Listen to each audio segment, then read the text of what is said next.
Então, muito boa noite a todas e a todos. É um prazer tê-los aqui para essa exposição do professor Roberto Briceño León. O professor Roberto Briceño León é professor de Sociologia da Universidade Central da Venezuela e professor visitante da Universidade Federal do Ceará. Ele é também diretor do Laboratório de Ciências Sociais, LACSO, e do Observatório da Violência da Venezuela. Ele foi professor e pesquisador da Universidade de Sorbonne, na França, da Universidade de Oxford, na Inglaterra, e do Wilson International Center for Scholars, em Washington. Ele possui mais de 200 artigos publicados e 26 livros, sendo os mais recentes Cidades de Vida e de Morte, A Modernidade Mestiça, Os Novos Rostos da Violência e Tanatopolítica em Venezuela, Sicário de Estados e Direitos Humanos. Para mim é uma enorme honra ter o professor Briceño León aqui, ainda mais para falar de um dos temas que eu reputo da maior importância no contexto atual, que é a violência policial. Então,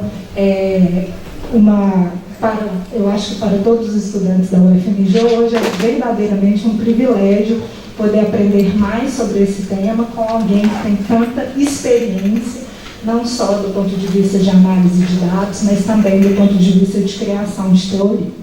Professor, muito obrigada por sua presença e por mais essa conferência.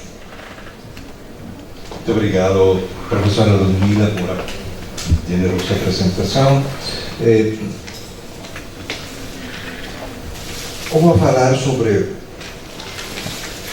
um trabalho, uma pesquisa que tenho feito por os últimos anos na área da violência da polícia e uma pretensão, uma búsqueda da compreensão e da classificação da letalidade e da violência policial em geral.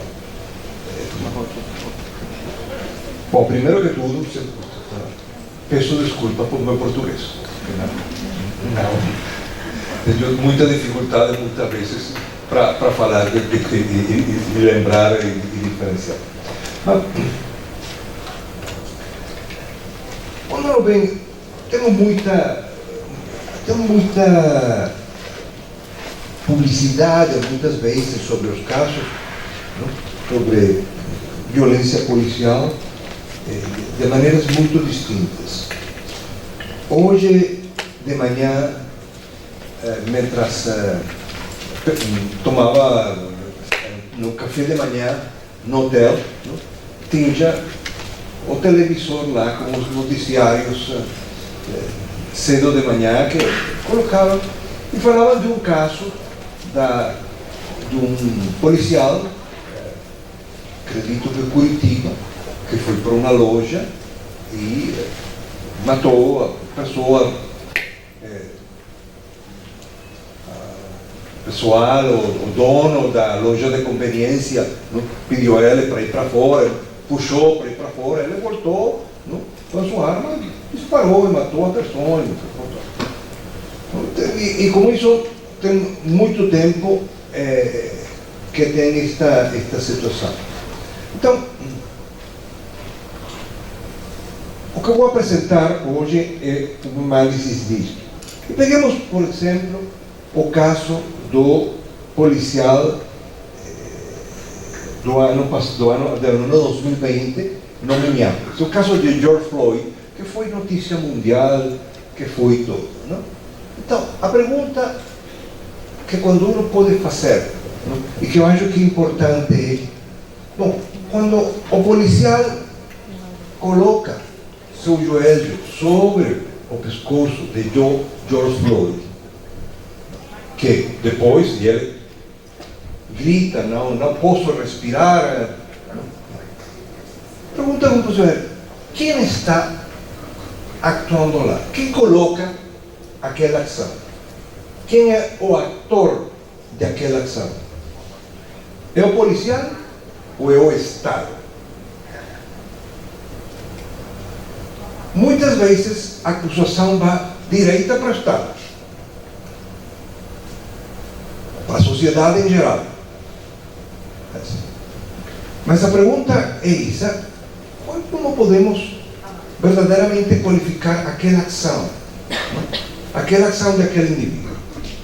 Pouco depois, na Colômbia, teve uma situação similar. O caso de Javier Ordóñez em Bogotá. Uma situação bastante parecida. Colocaram, chegaram, os policiais tomaram aquele moço, colocaram uma situação, não foi no pescoço, né? E depois, na briga, mataram. A pergunta para mim é a mesma: quem está atuando? Eles não são representantes do Estado, mas é o Estado ou são eles como indivíduos? E foi o mesmo caso com Jalisco. Em Jalisco, Giovanni López pegou um grupo, pegaram, chegaram um grupo de policiais, pegaram a ele, não? E depois mataram a ele, apareceu morto.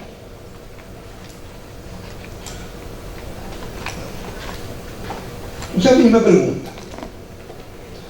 Eu acho que esta pergunta é importante para poder fazer uma clarificação e poder elaborar políticas e tomar medidas de prevenção e de modificação da violência policial ou da atuação policial. Porque não em todos os casos a situação é a mesma. Vou contar algumas histórias de outro caso do meu país, da Venezuela, e do trabalho que fiz lá, e o livro que venho de publicar há 2 meses na Espanha, com os resultados disto. Ora, no mês de junho de 2020, bem perto, busquei umas datas muito perto uma da outra para poder ter o mesmo marco. Um grupo de cerca de 20 policiais chegou a um bairro pobre, uma favela. Uma favela que fica entre a cidade de Caracas e o porto e o aeroporto. Caracas é um vale alto que está a 1000 metros sobre o nível do mar, mas o porto e o aeroporto estão ao nível do mar. Essa é uma pequena diferença de uma grande montanha que separa. No meio da montanha está aquela favela. Eles chegaram aquela noite, todos com a cara coberta, todos de negro, pegaram lá com suas armas e chegaram a 5 moradias. 5 moradias, buscavam uns jovens, colocavam, pegaram 5 jovens, as mães perguntavam o que acontece, porque vem, que tem aqui. Um deles falava: não, eu trabalho com o governo, não, por que vai levar? Não, todo mundo. Levaram os 5 aquela madrugada. Levaram lá, colocaram nos carros dos policiais e 3 horas depois, na manhã, no momento da manhã, eles foram, os 5 jovens apareceram mortos num hospital da cidade. O chefe da polícia de operação declarou que aquele dia, aquela madrugada, aquela manhã, a polícia tinha matado 5 perigosos delinquentes. É um enfrentamento com eles, porque eles tiveram resistência à autoridade e apresentaram resistência à autoridade. Isto foi na manhã, tudo aconteceu durante a manhã, não apareceu mais nada, nenhuma declaração. A meio-dia, o dia seguinte, a esposa de um deles, Wilmer López, foi para a rádio e a televisão e escreveu o que foi no Twitter. Meu esposo não era nenhum bandido, era o guarda-costa da ministra de penitenciaria. Como vai falar que ele é um bandido? E como vai falar o chefe da polícia que é foi uma resistência? Eles saíram daqui todos juntos, caminhando. Bom, isto forma parte de um grupo de ações, uma política que tive depois dos anos 2015 em Venezuela, que se chamou OLP, Operações de Liberação do Povo. Era o nome que o governo deu. Com Operações de Liberação do Povo, a polícia chegava a um prédio ou uma favela e o procedimento, nós fizemos toda a descrição, era sempre o mesmo. Chegava ao lugar, batia uma porta, buscava um jovem, garoto, afastava todo o resto da família da moradia e levava para uma casa vizinha, um apartamento. Podia impedir para qualquer pessoa de sair, não? Muito menos de sair com um telefone, um celular para pegar foto. Não? Todo mundo para dentro da casa, afastava. Depois daquilo, tinham um barulho, muitos disparos. E o jovem ficava ferido. Sempre pegavam a ele, colocavam no automóvel do policial e levavam ferido para o hospital. Ele chegava morto ao hospital, ou era declarado morto no hospital, mas nunca aparecia morto no apartamento. E o procedimento era foi sempre o mesmo. Sempre o mesmo, a mesma situação, em condições que podiam variar do meio ambiente. Não? Do meio ambiente, mas sempre era o mesmo. Não? E isto dava algumas coisas. Não? Do ponto de vista criminalístico, de criminologia, não tinha escena do crime. Porque ele morreu no caminho, no hospital. Então não tinha, colocava tudo aquilo. Bom, aquilo no caso de Wilber Lopes, não? Bom, foi a primeira vez, não? No ano 2020, que saiu a ministro a falar. Bom, sim, ele era meu guarda-costas, não, era bom, trabalhava, tudo, não? Ele ia falar, não? E depois saiu o procurador, saiu o ministro, não, sim, não pode ser, tudo, não? Mas foi a primeira vez, depois de 5 anos de denúncias dos familiares, que tinha uma declaração oficial aceitando que alguma coisa estava aí. Já nós, das universidades e do Observatório da Violência, tínhamos feito todas as denúncias e pegado todas as evidências daquilo, não? Por muitos anos na sociedade, do que acontecia. Que podiam variar? Bom, posso contar outro, não? No oriente da Venezuela, não? Uma área que chama Araira, que tem sal, produção, perto da costa, não? Chegava uma vez o policial a buscar, não? De um funeral de ou de uma outra pessoa, a pegar um jovem. Pegaram o jovem que andava buscando, mas ele ficava com o primo. Levaram os dois. A família buscava aqui, onde está? Não? Bom, apareceram depois, a final do dia, mortos, num hospital de outra cidade, que fica, não? A 200 quilômetros por terra, porque é uma península, ou tem que ir por mar. Conseguiram lá. Tinha torturas, certo? e outro só morto, o primo. E tudo isso foi catalogado por o governo da Venezuela como resistência à autoridade. Uma categoria nova para aquilo. No início do ano 2015, quando se iniciou as operações de liberação do povo, o OLP, teve muita discussão e muitas críticas dos pessoas do governo, do partido do governo ou da esquerda da Venezuela, que criticavam tudo aquilo. Não, uma situação que não tinha nenhuma maneira de...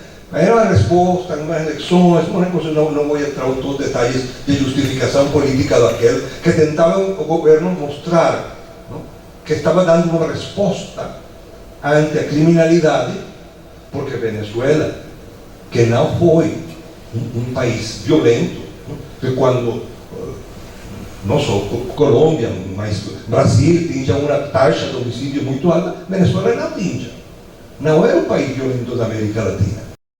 E depois virou o país mais violento do mundo. Não? E o governo, não, começou a dar uma resposta àquilo e queria dar no meio de umas eleições e lançou a Operação de Liberação do Povo, que são tudo isso. Não? Então depois, no ano seguinte, o governo decidiu que mudava o nome, não? E botou um H. Então chamou OLHP,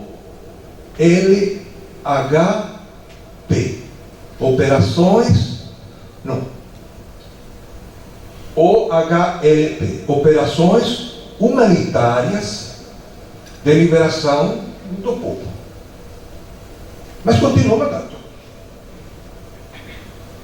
Porque é uma decisão política. É um prédio da construção oficial de viviendas, moradia social, um caso, um dos casos que eu diretamente trabalhei, porque trabalhamos em muitas cidades para tudo isso.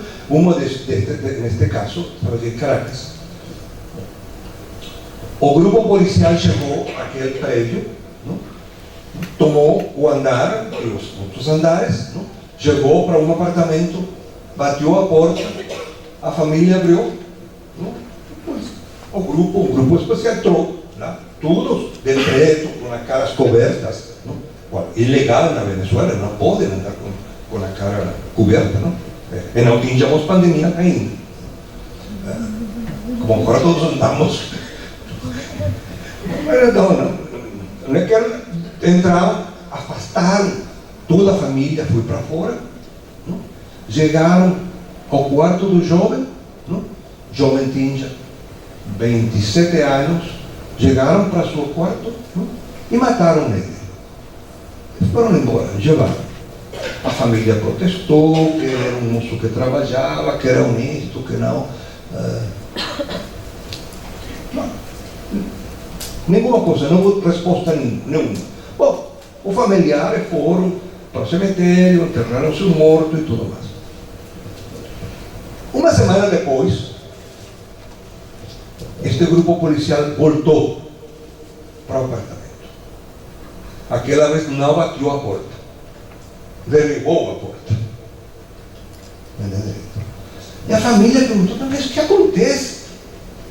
Já mataram a nosso filho, o que acontece aqui? O policial entrou e foi a buscar a seu irmão. Eles se tinham enganado.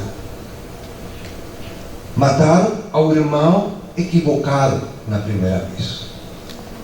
Foram a buscar o segundo irmão, que se ficava envolvido com tráfico, não era o santo. Chegaram lá. Ele estava no quarto, no dormitório, com sua noiva.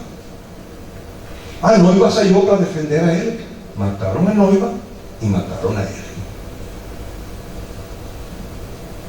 Então, a pergunta que eu fazia ao início com o caso de George Floyd, volto agora, e que eu tento colocar: quem está actuando? É o mesmo, um caso ou outro. É o mesmo caso de George Floyd ou de outro, não? E estes casos. Não? Na sociologia, tem uma grande premissa na sociologia, que também na saúde pública, na epidemiologia, que uma coisa é analisar um caso e outra coisa é quando o fenômeno é muito maior. Tenta compreender uma situação muito maior que já mostra alguma outra coisa. Que não, então, o que eu tento mostrar é isto, que é uma diferença nisso. Bom, esta diferença estes são dados. Desculpe, as lâminas estão no espanhol, mas acho que dá para entender. Como sempre fala, o espanhol e o português mais falado. Então, dá para... O governo tem uma definição que são os homicídios. Os homicídios para ele, não? Que são os homicídios para ele, são... Não sei se está terminado. Bem, isso é a primeira coluna, homicídios. Ele tem um homicídio, ele coloca nos arquivos oficiais homicídios, que são as pessoas que morrem nas mãos dos delinquentes. Mas coloca uma outra, não? Que chama resistência à autoridade. E a resistência à autoridade são os mortos por a polícia, que são mortos na atuação da polícia. E produzem um eufemismo de resistência à autoridade, com uma grande declaração, que resiste à autoridade. Bom, você pode ver aqui o promédio por dia, naqueles anos, 2016 e 2019. Tem uma análise aqui que pode ver mostrar, não? Bom, tem uma queda dos homicídios, mas tem um incremento dos mortos. Não? Isto por dia, isto por semana. Mas eu gostaria de chamar a atenção sobre isso. O que é isto? Esta coluna aqui, uma comparação. Quantos mortos, quantas pessoas morreram nas mãos das polícias aquele ano, em relação a 1000 mortes por os delinquentes. Sabe? Os homicídios normais foram 1000. Quantos foram os policiais? No ano 2016, 289 morreram. Pessoas mortas por a polícia. No ano seguinte, 2017, 344. No ano 2017, 721. No ano 2019, 802. Os mortos por a polícia cresciam e os mortos por delinquência ficavam estáveis ou eram menos. Por actuação da polícia. Isto é uma coisa planejada, decidida, né, na ação do governo. No primeiro ano, no 2016, não? Depois de cada uma destas operações, o ministro aparecia na televisão ou na rádio, não? E falava. A semana passada, não? Dimos de baixa, é o nome, não? 70 perigosos delinquentes. Era como um orgulho. Então aquele orgulho levava eles a colocar mesmo nos arquivos oficiais, porque era um orgulho de que... E nós, como pesquisadores, conseguíamos aquilo nos arquivos para ver, porque era um orgulho. Não? Eu lembro uma vez, eu peguei aquele, guardei a gravação daquela, porque foi... Ele falou que a semana passada, o fim de semana passado, a polícia, em cumprimento de seu dever, toda aquela coisa que gostam de falar os ministros, não? Deu morte, não?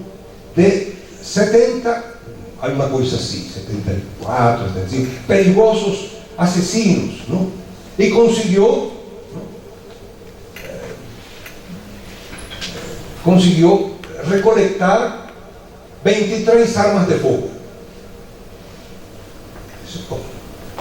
72 perigosos asesinos, más 23 armas de fuego. ¿Cómo hizo? ¿Cómo puede hablar de resistencia a autoridad que 72 resistieron, ¿no?, con 23 armas de fuego? Emprestaron armas a uno u otro. No, nada. Esto es, toma, simplemente mostrar más una infografía que hicimos en aquel tiempo, ¿no? Esto dio un promedio de 16 personas en aquel periodo muertas cada día a manos de la policía, 113 cada semana en aquel tiempo.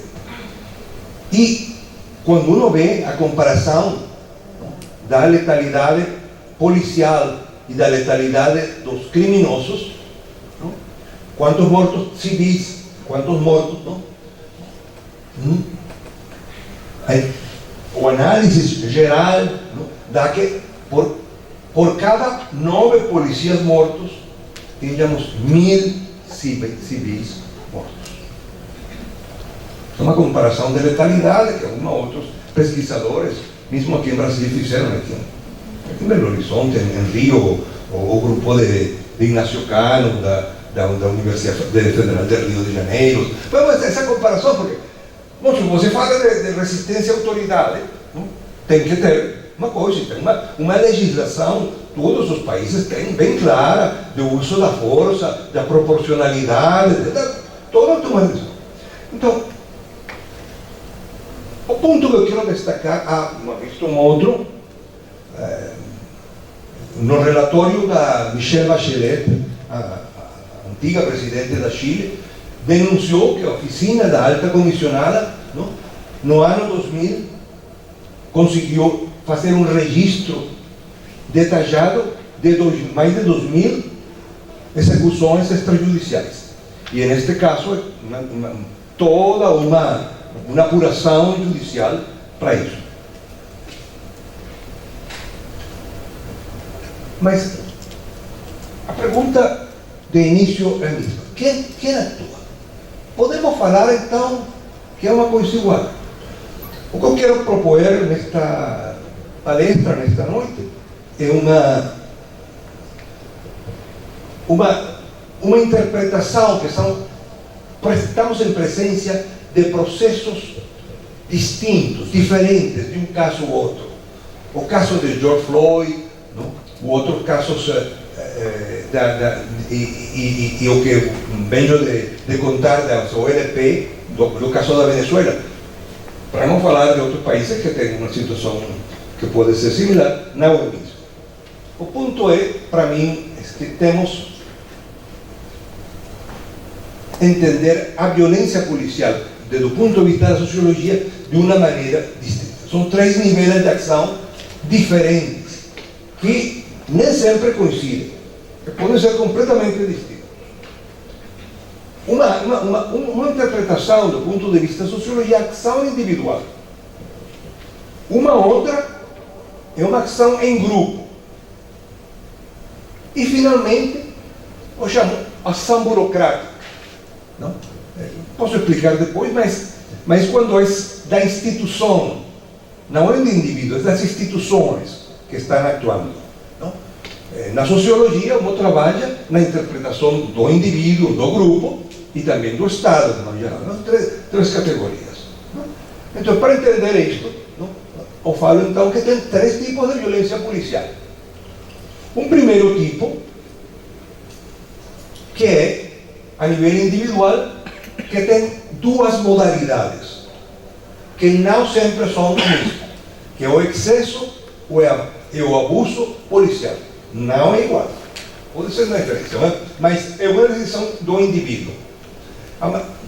Uma violência grupal, que é a violência corporativa da polícia, do grupo da polícia, não do policial, sino do grupo da polícia.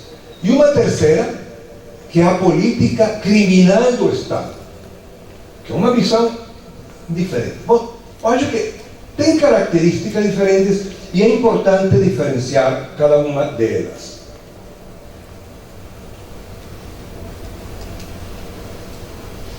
Bom, a ofensa individual tem duas modalidades. A primeira é o excesso. É um excesso no cumprimento das funções. Não? Um excesso na normatividade do exercício do uso da força legítima. Não?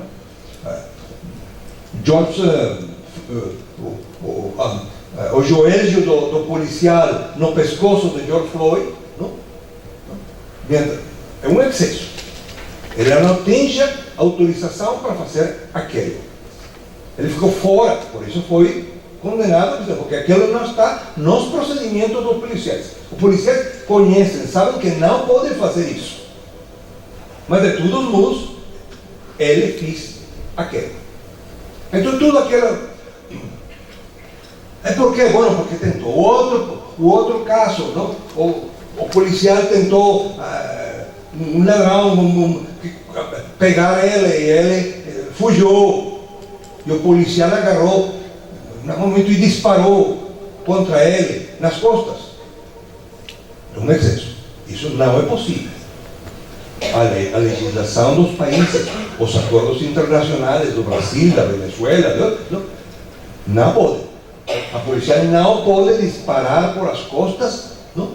Mesmo a risco que o ladrão possa fugir. É uma legislação. Mas ele não vai deixar fugir a ele, dispara. É um excesso. Mas isto é distinto, é diferente com o abuso, no qual o policial abusa de sua condição, como funcionário para agir, e agir criminosamente. Muitos dos casos, por exemplo, que tem que ver com, por exemplo, com ciúmes, não? Dos policiais. Tem um garoto lá que está falando muito com a noiva do policial ou com a esposa, não? Porque o policial vai, e consegue, busca e mata, e usa a arma do reglamento e mata ele, não? É simplesmente abuso, não? Porque dá. Ou o outro caso que ele cobra, não? Para o traficante de droga, e o traficante de droga não paga, ou num momento dado o traficante de droga diz: vou denunciar você, e ele mata o traficante de droga naquela ação. É abuso de sua condição, não? Intenta muitas vezes, não? Na utilização daquela de seu poder, não? Muito do que comentei hoje, os vídeos que passavam na televisão hoje de manhã, não? O que mostrava muito era uma situação mista entre os dois, não? Que era uma coisa de abuso, não? Como você vai a expulsar da minha loja se um policial, mesmo que ele não estava de paisano, não tinha fardo, não? Bom, o que é interessante disto é que a ação individual depende muito das condições individuais. Por exemplo, tem muito que ver com dimensões culturais. Tem que ver com o racismo. Claramente, um preto já tem possibilidade. Mas outros casos tem que ver com a nacionalidade. Um estrangeiro. Isso acontece muito em outras cidades, em outros países, não? Porque ele era um estrangeiro, não? Então já é culpável de antemão, porque tem. E os países têm aquilo, bom, tem, por anos, no passado, os venezuelanos falavam que os colombianos eram, não? E os colombianos falavam que eram os equatorianos, não? E as pessoas de Costa Rica falavam que eram de Nicarágua, que eram os ladrões. Mas os estereotipos, não? Ou no mundo da França, não? É o árabe, não? Então, são estereotipos que dão nacionalidade, não? Ou por tudo que é a vestimenta, mas são estereotipos. Isso é uma parte. E outra parte, que é a psicologia do indivíduo. E isto é uma coisa bem complicada, porque as escolas de polícias fazem muitos análises, muitos estudos psicológicos, mas a interpretação das características do indivíduo, não? A interpretação daquilo que pode ser um bom candidato como policial, não sempre dá certo. Por exemplo, um policial que tenha medo, não? Que não tenha possibilidade de actuação, não pode ser um bom policial. Tem uma situação de risco que não tem que ter agressividade, tem que ter coragem, não? Porque é uma coisa, não? Mas muitas vezes aquela mesma agressividade é o que leva ele para o abuso, por múltiplas razões. Múltiplas razões, tensões. O trabalho policial é um trabalho muito duro, muito forte, com muitas tensões, não? Então, tem muitas tensões porque ele se sente ameaçado quase todo o tempo, não? Na rua, não? Mas o que tento dizer é que características que podem ser muito boas para a aceitação de um policial podem virar em um risco para ele também. Bom, a ação individual tem algumas outras características que eu gostaria de destacar. Uma coisa importante é que o detonante é imediato. Não tem, no caso do excesso, não existe uma situação prévia. É no momento que desencadena aquilo. Não? No caso do abuso, quando é uma pessoa tem um pouco de planejamento, um pouco mais, não? Então, a decisão, muitas vezes, no caso de excesso, da violência policial, é uma decisão do momento. E o policial tem que ter treinamento, não? Para responder àquelas situações. Mas muitas vezes, não? Imediatamente vai e atua e responde. O policial tem que ter treinamento para aquilo, não? E muitas vezes, quem conhece alguma das academias, conheci no caso dos Estados Unidos, que tem as práticas do tiro, não? Aparece muitas vezes na prática do tiro, os manequins são pessoas normais, não? Que tem que desenvolver uma rapidez, não? Para a decisão, para diferenciar entre o criminoso e o cidadão comum, porque tem que atuar, não? Tem que agir no meio de uma rua na cidade. No caso do abuso, do excesso policial, o policial não tem conhecimento do bandido. É muito desconhecido para ele. No caso de abuso, ele pode ser conhecido. Isto dá algumas diferenças com o outro, não? Muitas vezes a diferença entre o tempo transcorrido para a decisão da actuação não é a mesma em os três tipos. No caso da ação individual, o tempo transcorrido entre o momento de início da ação, não? E a definição da ação em quente, não? Pode ser segundos. Segundos, no momento em que, não? O ladrão tenta fugir, o ladrão intenta agredir a ele, alguma coisa. Então, são segundos, não? Então, a situação, mais ou menos uma descrição da ação individual, de abuso, do que é a atuação, excesso ou abuso individual. Tem uma outra que tem que ver com os grupos policiais. Então, eu chamo a violência do grupo, é que quando a turma policial atua para fazer cumprir a lei com suas próprias mãos, seja para fazer cumprir a lei com suas próprias mãos ou para tirar proveito de sua posição privilegiada. Não é o mesmo. Do ponto de vista da violência, é o mesmo. Do ponto de vista da lei, é o mesmo. Como motivação, não é igual, não?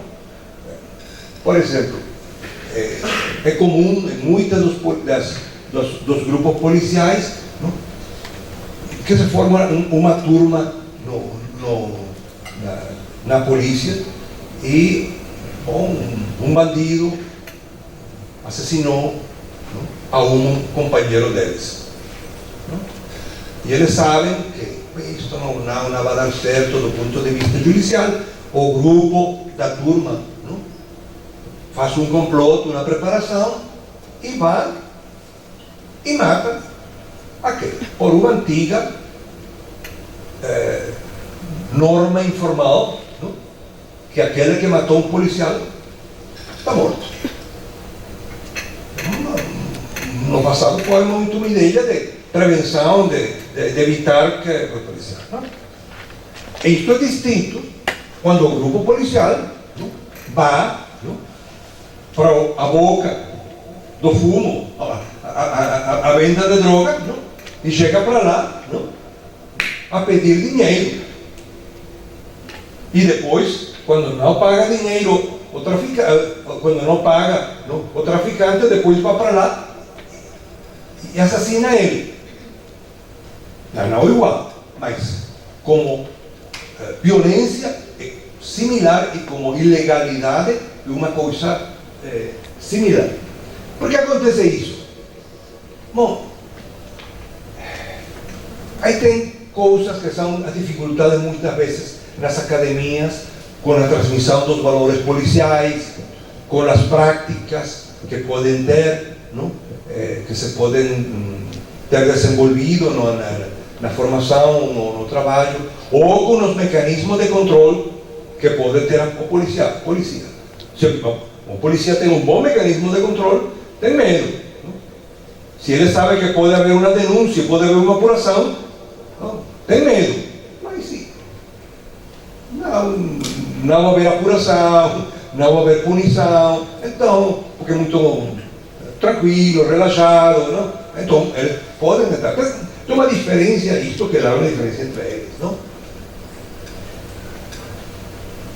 E temos umas características que os policiais têm alguns protocolos formais para o uso da violência, mas ao mesmo tempo,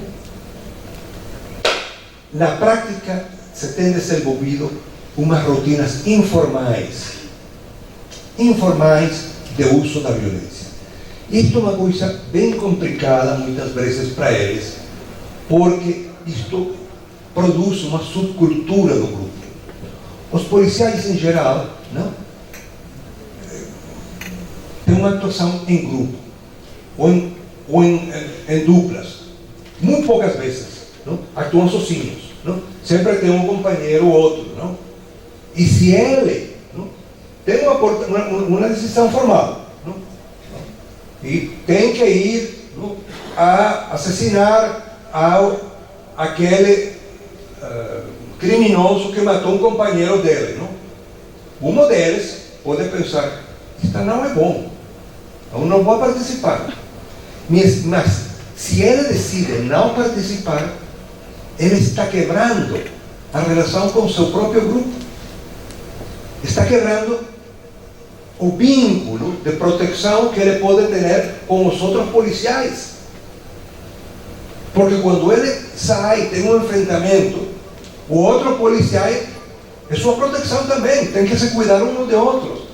E se ele não tem aquela solidariedade naquele momento, ele depois pode pensar que ele vai ficar sozinho. E outros policiais, companheiros, não vão dar proteção para ele. Não? Então a subcultura do grupo, não, tende a se impor sobre o comportamento geral.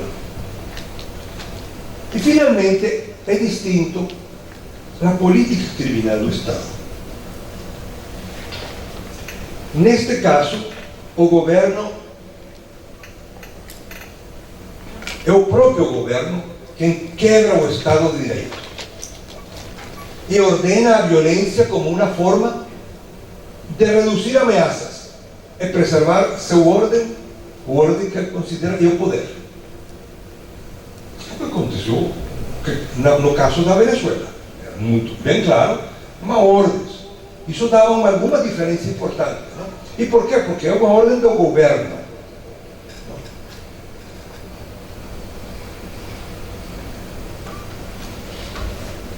Bom, a defesa da ordem social, como isto tem muita discussão. Os valores podem ser de muito tipo. Não? Os objetivos gerais, neste caso, são definidos pelos grupos de poder. E tem muito que ver com a capacidade de manobrar das forças políticas. Bom, temos isto lo que é. Ok, que é interessante de isto como diferença. No caso das decisões do grupo, no anterior do grupo, as decisões, a decisão de matar, de letalidade, é pegada em frio. No caso do excesso, é uma decisão do indivíduo no momento, em quente. No outro caso, em frio. O que chamam em frio? Bom, que pensam, que planejam, que decidem fazer aquilo. É interessante que no caso do abuso policial individual, o policial conhece a vítima. No caso do grupo, da violência do grupo, o grupo conhece a vítima em geral, mas os indivíduos podem não conhecer. Porque pode ser que naquele dia assassinar um traficante, ou de ir a matar o outro que matou a um companheiro policial. Alguns deles conhecem, tenham conhecimento daquele indivíduo, quem é. Em outro caso, mas outros não. Mas a actuação do grupo leva eles para aquilo, não? No caso da ação do Estado, nem o grupo policial, nem os indivíduos conhecem as vítimas. As vítimas são categorias, e por isso tem tantos erros. Como contei, dos dois irmãos, não sabiam o que buscavam. Era um moço jovem que morava lá, e conseguiram só aquele. Algumas vezes tem uma fotografia, outras vezes não. Mas não conhecem. Eles são simplesmente mandados por o Estado. E no outro caso, o grupo, alguns conhecem e outros não. No caso do individual, a decisão é completamente deles. No caso do Estado, é o Estado que pega a decisão, não o grupo, não o indivíduo. É interessante que, no caso individual, a decisão é do próprio policial. No caso do grupo, o grupo pode ter a aceitação dos seus chefes. Pode ser que tenha uma cumplicidade, ou uma aceitação. O chefe policial pode dizer, bom, eu sei que isto vai acontecer, mas não vou fazer coisa nenhuma. Deixa que aconteça. Mas não dá ordem. Somente deixa que aconteça. No caso da política do Estado, criminal do Estado, é o Estado que dá a ordem. É o ministro, o chefe da polícia que dá a ordem. O chefe da polícia pode dar a ordem porque o ministro deu a ordem. Então a responsabilidade vem do Estado. Não? Tem responsabilidade também que cumpre aquela ordem que não é legal. E outra coisa que gosto de mostrar como diferença é que o marco temporal do tempo, bueno, na sociologia, não? A relação espaço-tempo é importante, mas o contexto temporal das ações é importante para entender. Na ação individual, em geral, está vinculada ao presente. Não? o momento, a briga com a vítima, que tenta fugir, ou que agrede, ou que tem uma confusão, qualquer razão, é no presente. Na violência do grupo, a racionalidade do tempo tem que ver com o passado, com alguma coisa que aconteceu. Quando? Uma semana, 2 meses atrás, que morreu o companheiro deles. Então decidiram, ou o mês passado, ou 2 meses, que o traficante decidiu não pagar mais dinheiro para eles. Passaram 2 meses, e disseram, vamos atuar. Então, a relação do temporal é o passado. No caso da violência do Estado, o marco temporal normalmente é o futuro. É uma actuação pensando no futuro, nos ganhos políticos, nos ganhos do poder que pode ter aquela ação por o futuro. E por isso muitas vezes as decisões, não, são decisões que têm que ver com grupos sociais, que não têm que ver, não, com pessoas, porque são grupos sociais. Neste caso pode ser, bom, criminoso geral, não? Mas em outros casos, algumas ditaduras, é porque eram comunistas. Então, tinham que sair a matar comunistas. E ordenavam matar comunistas. Ou, em outro caso, ordenavam matar opositores políticos. Mas não é Pedro Pérez, ou João. Não, é uma categoria social. No caso da Alemanha nazi, eram judeus. É uma categoria social utilizada para o ganho político. No caso da União Soviética, não, eram os inimigos da Revolução. São categorias que todas têm vinculação com a ação do Estado. Então, são 3 coisas, porque tento argumentar que têm que ser analisadas e interpretadas de uma maneira distinta e com ferramentas distintas, com ferramentas de pesquisa distintas, com fontes distintas, com interpretação política distinta também. Então, o que se pode fazer com isso? Bom, são algumas ideias para isto, não? Para falar e pensar e colocar, não? No caso do abuso policial, é muito importante o controle cidadão. Controle cidadão. Os vizinhos que falam, que hablam, que estão, não?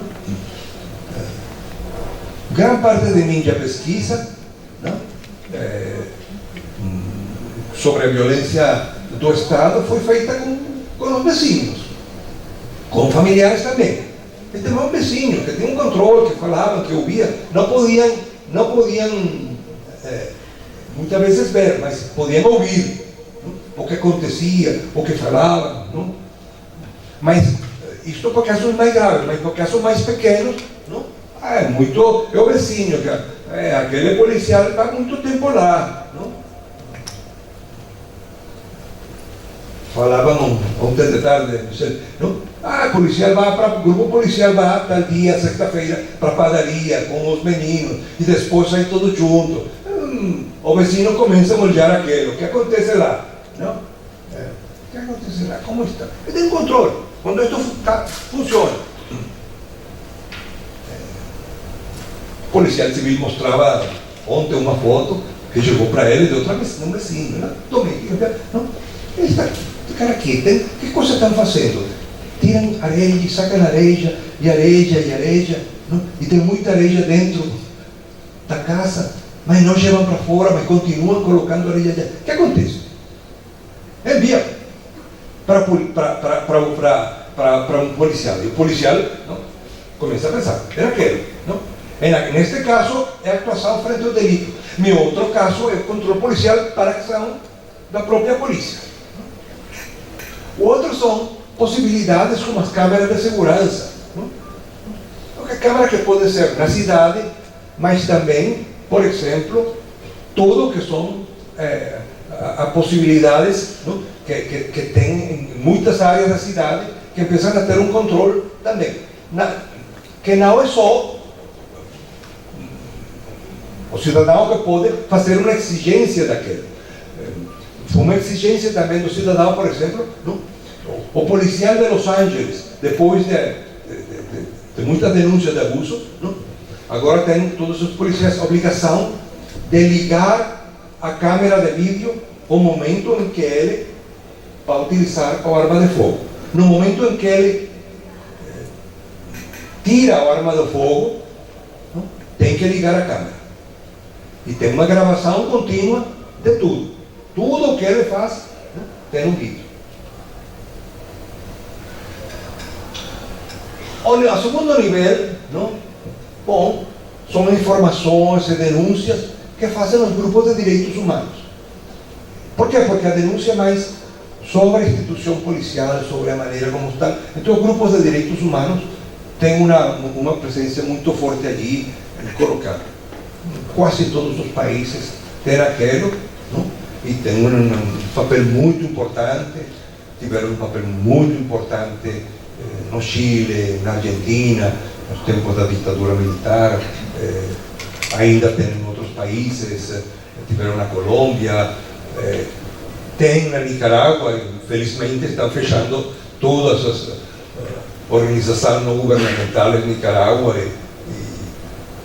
bom, porque a ditadura da Nicarágua, o ditador não quer ONG e não quer também não outros candidatos presidenciais. Ganhou a eleição presidencial de uma maneira muito simples, não? Os outros 7 candidatos enviou para a cadeia. Então, não tinha outro candidato contra ele. Está na cadeia. Então, a denúncia de tudo esse procedimento. E o caso do Estado tem umas instâncias bem importantes, que são os organismos internacionais de direitos humanos. A Comissão Interamericana de Direitos Humanos, que recebe, muitos de nossos países têm firmado acordos e subscrição destes acordos, não? Então fazem denúncia lá, chega lá, eles fazem apuração, ou a Corte Penal Internacional, ou a Corte Penal de Direitos Humanos da América Latina, que está em Costa Rica, chega a tempo. Muitas vezes, porque o processo judicial isto pode ser muito lento. Participei em alguns destes juízos, não? E depois de 20 anos fizeram uma condena de actuações policiais. Então, 20 anos demonstrar em toda a família como a polícia fez isto, e matou, e depois matou seu outro irmão, e outro que tinha fazendo denúncia matou também. Então tem muito, leva tempo, mas sempre fica aí uma presença. Do ponto de vista do Estado, a nível estatal, a situação é diferente. Acho que podem algumas coisas, não? Bom, no caso de possíveis remédios a nível individual, bom, acho coisas bem evidentes, tem que melhorar a seleção dos agentes policiais e, sobretudo, melhorar muito o que é a possibilidade de uma tarefa para os psicólogos, agentes da psicologia social ou de psicologia do comportamento, como fazer uma compreensão, uma diferenciação entre a agressividade, não? E o controle da agressividade, para pegar o policial que pode ser corajoso, mas que ao mesmo tempo pode aceitar as regulações e ter controle. Porque se é corajoso e não tem controle, está colocando um problema para a instituição. Então, a melhorar aquelas coisas na seleção. Melhorar sua formação jurídica. Tem que melhorar continuamente a formação jurídica, direitos humanos, o que é, o que não é, o que pode, o que não, os problemas que pode ter para ele. E o terceiro, melhorar o treinamento. Isso é fundamental. A boa composição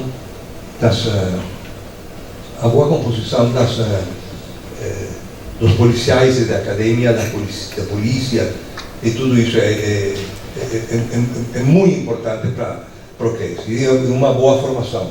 Não? E uma boa formação em tudo. Não? Uma boa formação em tudo.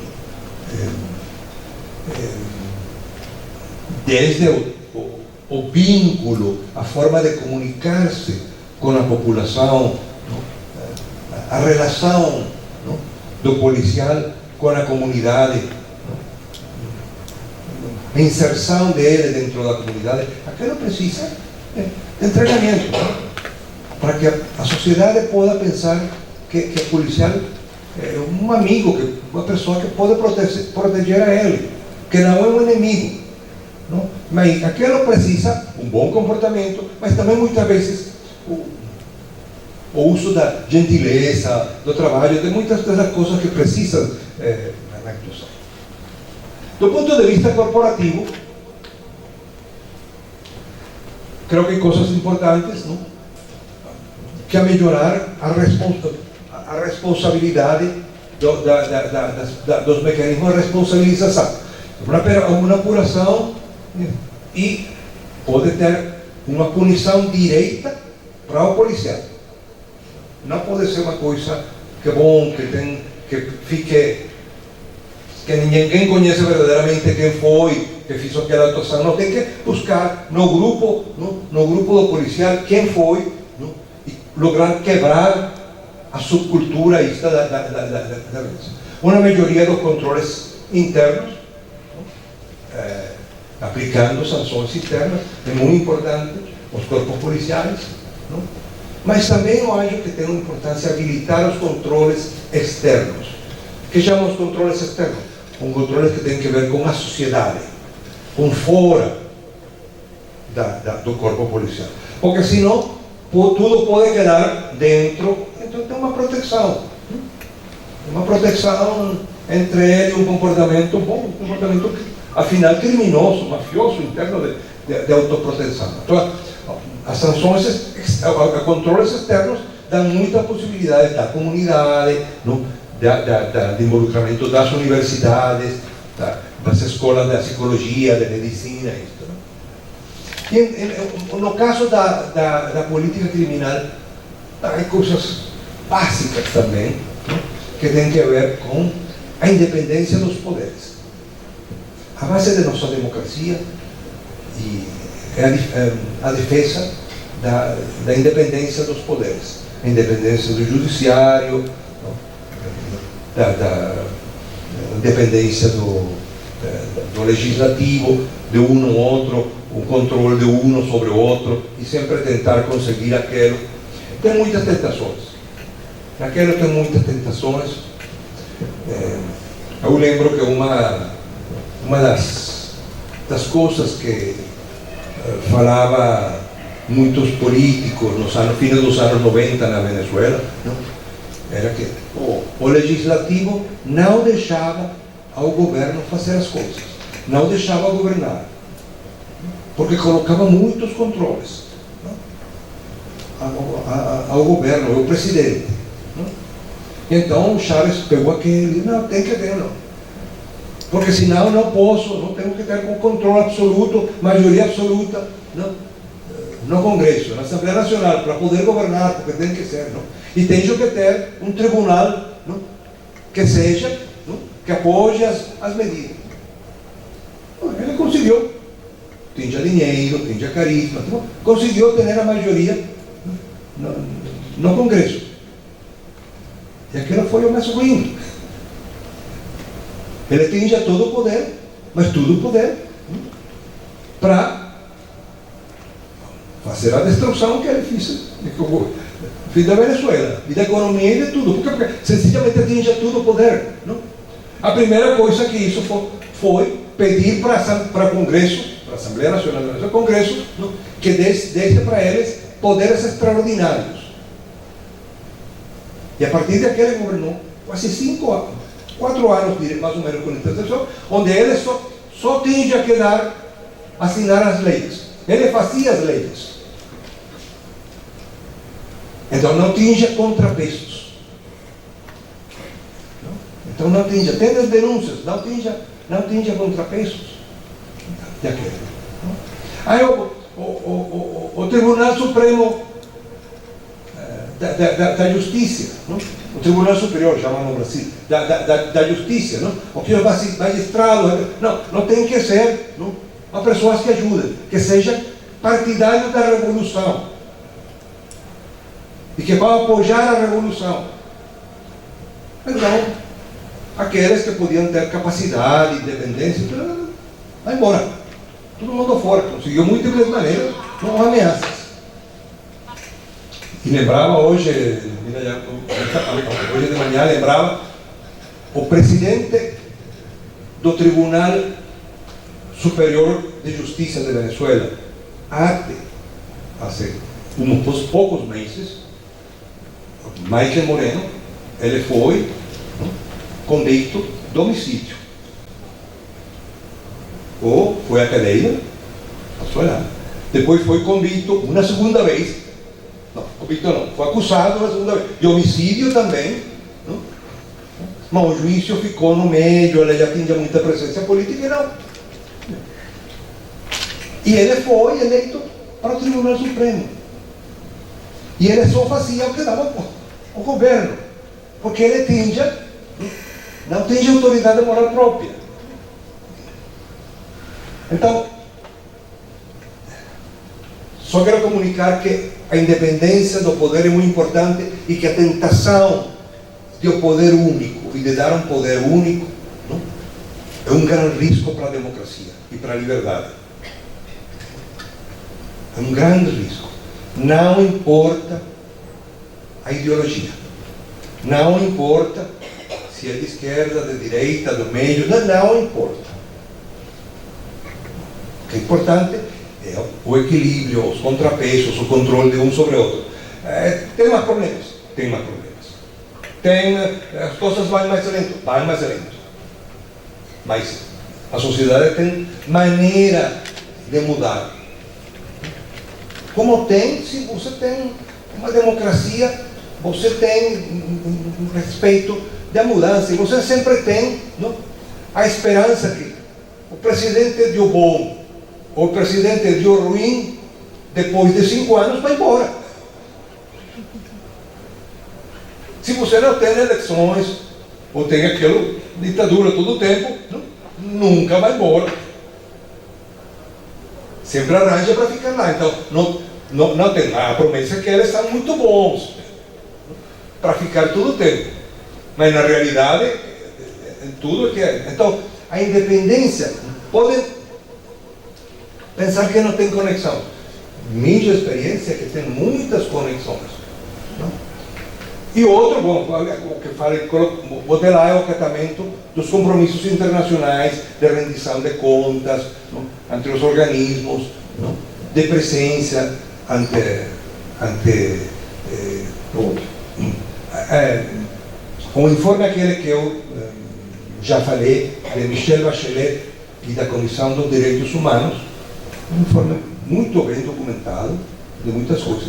Mas ela e as Nações Unidas, e tudo aquilo, os direitos humanos, acusou diretamente um grupo policial, um grupo especial policial da Venezuela, chamado FAES, Forças de Ações Especiais, não?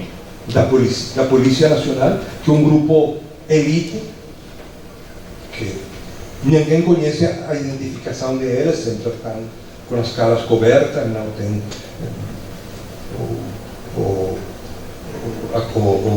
a fofoca, é que tem muitos criminosos lá que tiram das cadeiras, das prisões, que também colocaram lá para atuação, porque são... Bom, o repórter, o informe, o relatório da Bachelet falava que o governo da Venezuela tinha que eliminar aquele corte. Eliminar. Não podia ser, atuar contra ele, buscar os responsáveis individuais, mas tinha que eliminar aquele corte.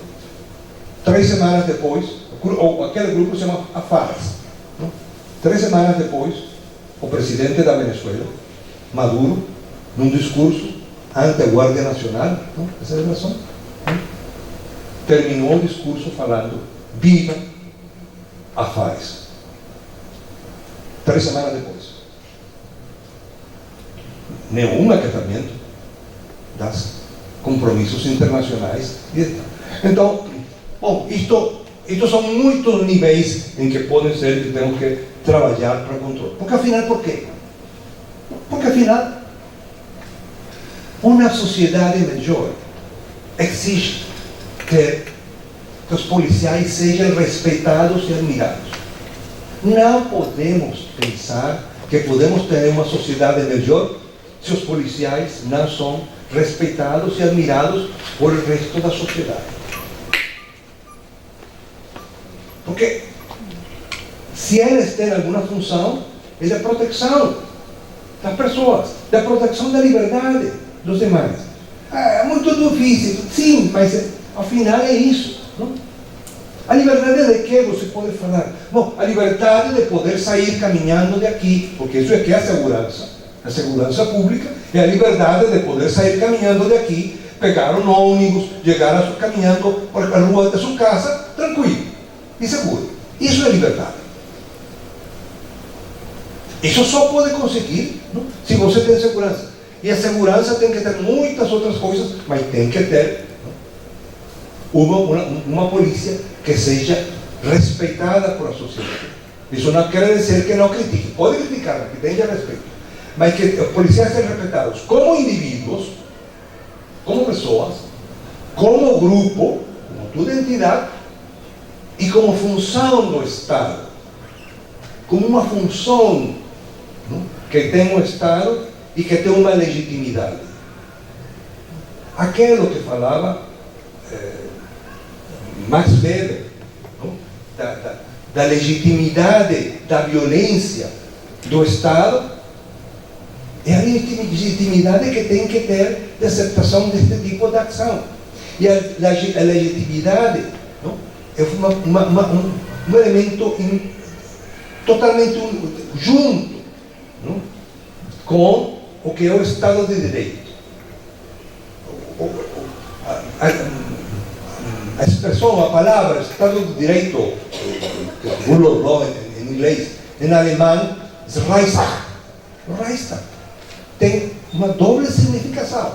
É Estado de Direito, mas também tem acatamento da lei, acatamento das normas. E um policial recebe uma arma e o Estado, a sociedade, dá a ele aquela arma para actuação, para utilizar, não? Uma violência, mas dá com um contexto de regulações. E ele não utiliza aquilo à sua vontade. Utiliza aquilo no contexto do Estado do Direito. No contexto, e no momento que usa aquilo, não? O policial individual ganha respeito, o grupo policial ganha respeito e o Estado, a sociedade, não? O Estado e a sociedade ganha também respeito para sua controle e sua dominação. Bom, acho que isso é tudo que eu queria falar hoje de noite. Muito obrigado pela atenção. Já peguei mais tempo do que pensava. Danila.